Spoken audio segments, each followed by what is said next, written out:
Hola de nuevo. Entonces, vamos a hablar ahora de demostraciones con cuantificadores universales y los cuantificadores universales, como bueno, sí nos van a presentar un poquito más de problemas porque yo creo que tal vez no es tan obvio al principio por qué no es suficiente lo otro.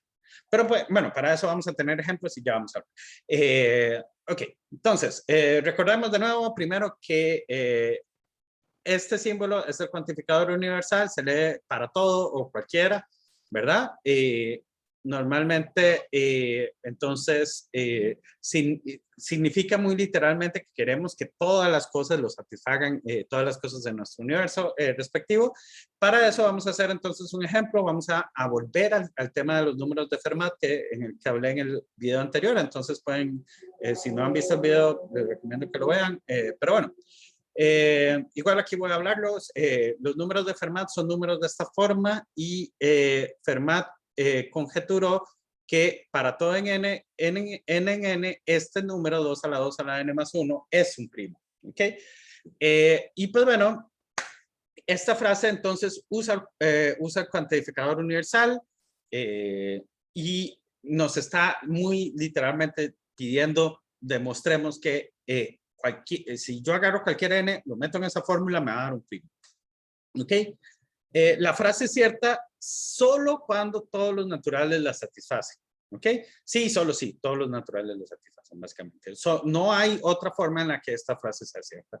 No va a ser cierta si la satisfacen todos los naturales excepto una, no me va a servir la frase.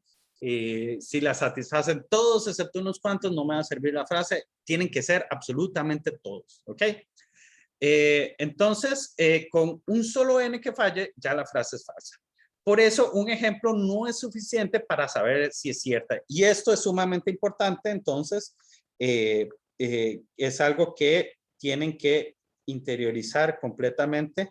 En matemática no es suficiente un ejemplo para mostrar una frase que es falsa. ¿Ok? En ese sentido, entonces, notamos que hay un pequeño detalle y es que como hay infinitos números naturales, entonces no podemos verificarlos uno a uno, ¿verdad? En este caso en particular, nuestro para todos nos pide todos los números naturales y hay una cantidad infinita. Entonces yo no puedo llegar y decir, ok, voy a probar para el 0, voy a probar para el 1, voy a probar para el 2, voy a probar para el 3, porque no acabo nunca. Entonces tenemos que buscar formas ingeniosas de mostrar este tipo de cosas. Ahorita vamos a ver algunas, más adelante, sobre todo en la sección de inducción, vamos a ver una para hacer pruebas de este tipo con números naturales, o sea, sobre todo cuando el cuantificador va a ser un número natural, y pues insisto, a la larga vamos a ir o muchos de los cursos de matemáticas son introducir herramientas de este tipo para casos específicos y pues eso es hacer en cierta medida matemática. ¿Ok? Entonces, como les digo, más adelante vamos a ver cómo hacemos para probar proposiciones de cuantificadores universales. ¿Por qué? Porque antes de ver cómo probar proposiciones con cuantificadores universales, quiero seguir discutiendo un poquito más sobre la conjetura de Fermat y hablarles de, esencialmente, de cómo entonces nos damos cuenta de que Fermat se equivocó. ¿Ok? Entonces, volvamos a la conjetura de Fermat para todo n en n, f de n es primo. Entonces, quiero que, bueno, les cuento que Euler fue un matemático posterior a Fermat. Él mostró un montón de cosas que Fermat dejó abiertas o incluso, como en este caso, también mostró contrariamente a lo que Fermat conjeturó. De nuevo, aquí pueden ver una cuestión de Euler. Euler fue uno de los matemáticos más productivos de la historia, entonces muchas cosas de él tienen nombre. La constante esta se llama así por su nombre. Y pues bueno, ahí pueden leer un poquito de él. El caso es que él mostró que era falsa, mostrando que si n es igual a 5, esencialmente f de 5, es decir, 2 a la 2 a la 5, más 1, no es un número primo. Esto entonces es sorprendente porque uno pensaría, ok, mira, Fermat lo intentó los primeros en 0, 1, 2, 3 y 4, lo intentó en esos primeros números y resulta que no daba. Ok, y entonces como ejercicio quiero que vayan a este sitio, Wolfram Alpha. Wolfram Alpha es un motor de búsqueda computacional. Ya voy a hablarles un poquito más de ello. Y pues usa este buscador entonces para calcular 2 a la 2 a la 5 más 1. Eso sí, tengan cuidado con... Ay, disculpen. Tengan cuidado con los paréntesis, ¿verdad? Porque quieren 2 a la 2 a la 5, ¿ok? Entonces, vayan, calculen este número y luego usen el mismo buscador. Ahí pueden buscarlo para factorizar el número. El buscador es muy sencillo de usar. Si quieren, voy a enseñarles un poquito cómo es que es. Denme un segundo para... Ay, perdí la página. Vamos a ver. No. No sé por qué no me está funcionando. Creo que está mal el enlace, entonces voy a tener que recordar. Recordar arreglarlo, pero bueno, aquí lo abrí, entonces ahí lo tienen. Es una herramienta súper útil. Ustedes pueden llegar y escribir aquí y pueden, por ejemplo, entonces escribir deben escribir en inglés, creo. No estoy tan seguro qué tanto entiende español, pero vean, por ejemplo, factorice 2021. Y entonces, ¿qué pasa? Llega y me da el resultado 43 por 47 y me da un poquito más de información. Como les digo, esto sirve para un montón de cosas. Vean, x a la 7 más x más 1 también me lo puede factorizar. Bueno, de hecho, este no se factoriza. Pero al menos... o sea, sí se factoriza. Nada más que no se factoriza en los reales. Se podría factorizar en los reales porque aquí tiene una solución en este número tan extraño. Pero como pueden ver, o sea, esencialmente a grosso modo no me está dando las soluciones, sino me está diciendo hay una raíz cerca de este número. ¿Ok? Y es por eso, porque esta raíz realmente no hay como una forma algebraica de encontrarla, pero se puede más o menos saber que va a estar por ahí en algún lugar, ¿ok? Y que existe. Y pues los insto a que vayan y travesen Wolfram Alpha. Mucha gente siente que la matemática es hacer estos cálculos y pues hay buena parte de la mate que es eso, pero la mate no es solo eso. Entonces este tipo de herramientas más bien nos ayudan un poquito a aprender, a travesear y hacer la parte un poquito más mecánica y preocuparnos nosotros por la parte más interesante, más en la que más tenemos que razonar y cuestiones así. Entonces, insisto, aprovechen y usen esto. Pueden también pedir que haga dibujos. Por ejemplo, veamos, aquí hay algunos ejemplos que me tiró una vez. Por ejemplo, le pedí que me hiciera esta cosa que estaba ahí metida y pues vean, me dibujó un corazoncito. Y pues ahí lo tienen. Pueden traversarlo y pues ahí lo tienen. Ok, entonces volvamos a la presentación. Ya perdí dónde estaba. Entonces, volviendo, como les digo, busquen, hagan esto, travesen un poco este programa y vean que este número en efecto no es primo. Creo que tampoco calculamos 2 a la 2 a la 4 porque es un número bien grande, creo.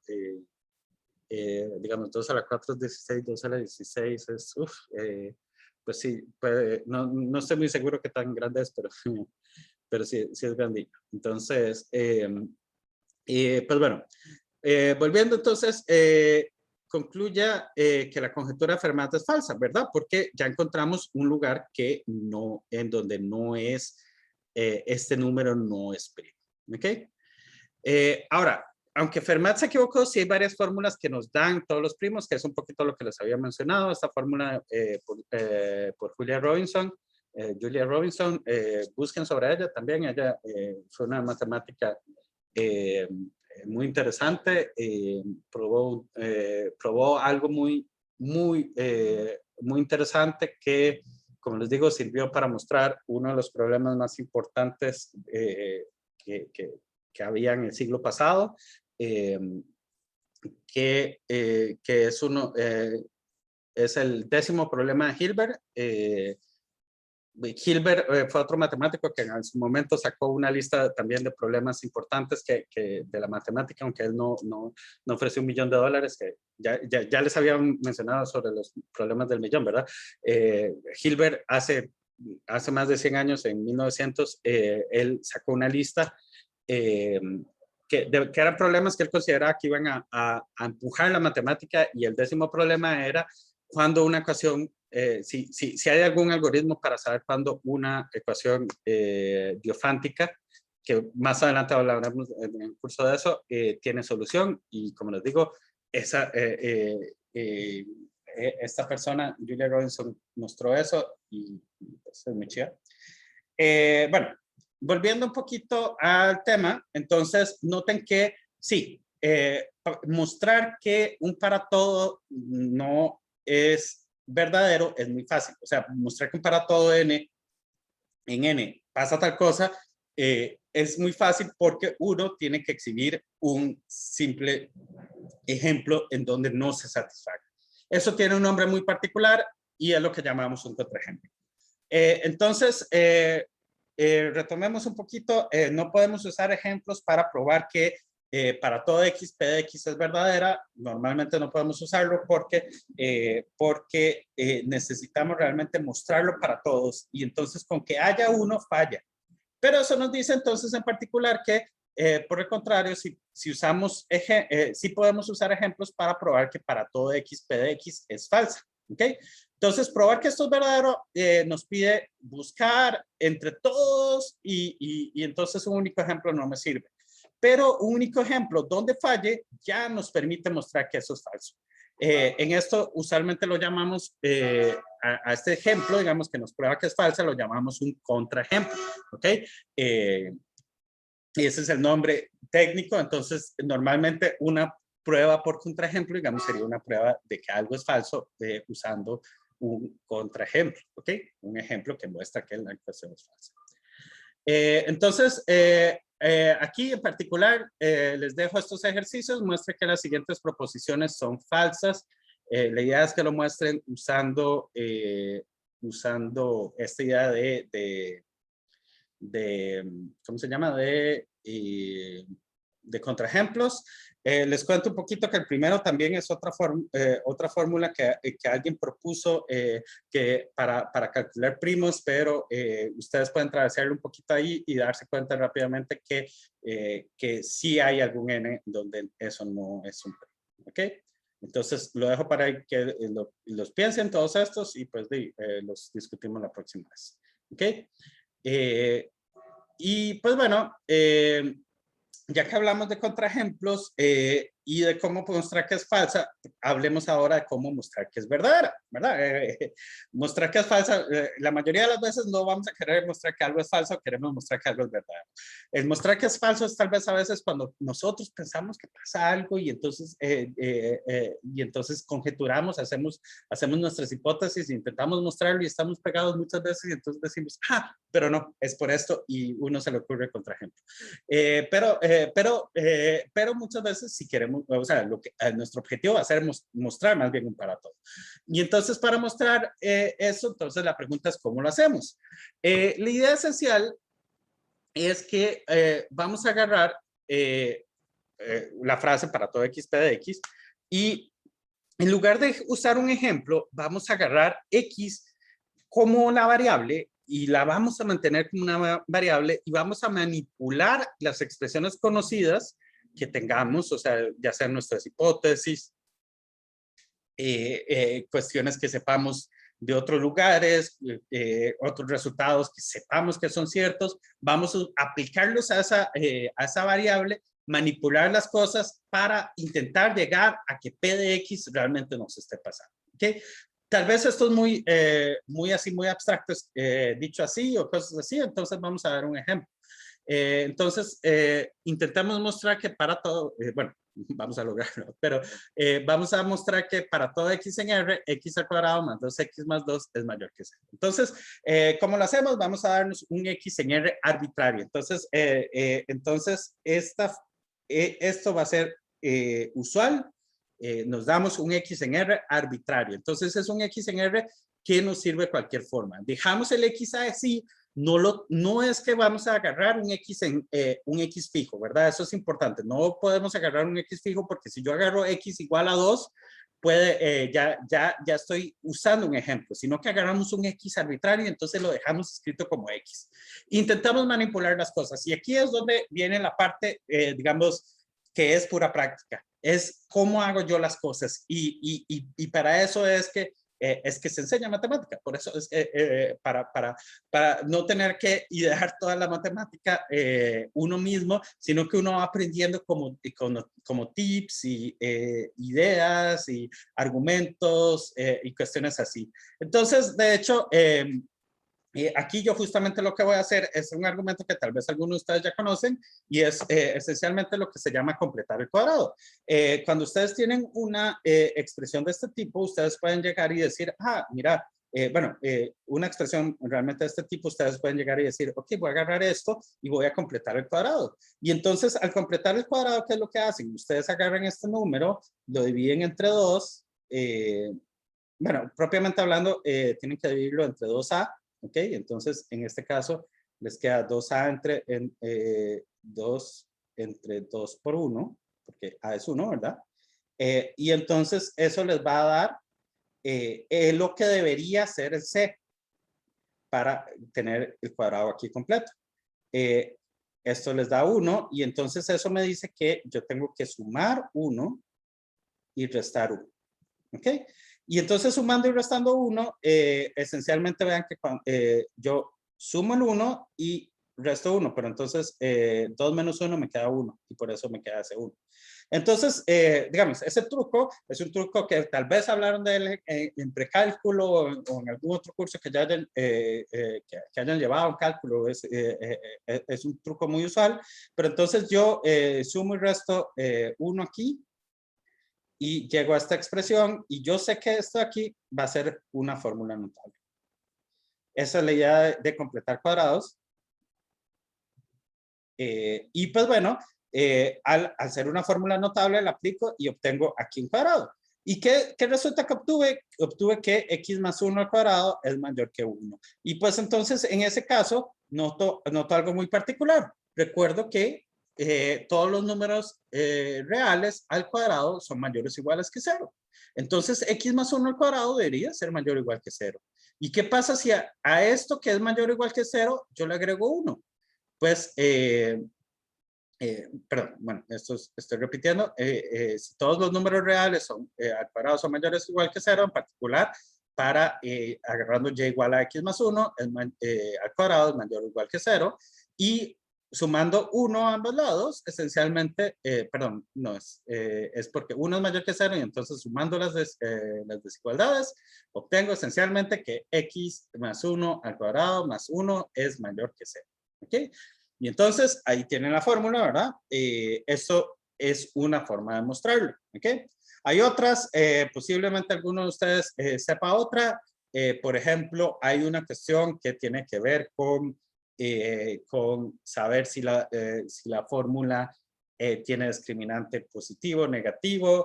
Recuerden que tener discriminante mayor o igual a 0 lo que nos implica es que tiene al menos una raíz y pues entonces uno puede jugar con algunos detallillos ahí para hacer otra demostración acerca de que esto sea positivo. Hay otras, por ejemplo, pues bueno, no sé, esas son las que se me ocurren. Pero bueno, Entonces, ahí lo tienen, esa es la idea esencial. Entonces agarran el X arbitrario y lo manipulan y como les digo, esta parte es un poquito las cosas que uno va aprendiendo en los cursos, en el mismo lenguaje y en las cosas que aprendo, ¿ok? Y pues bueno, con eso va a terminar esta parte. Voy a grabarles todavía otro video para hablar de cómo hacemos cuando mezclamos cuantificadores, ¿ok? Y pues bueno, nos estamos viendo.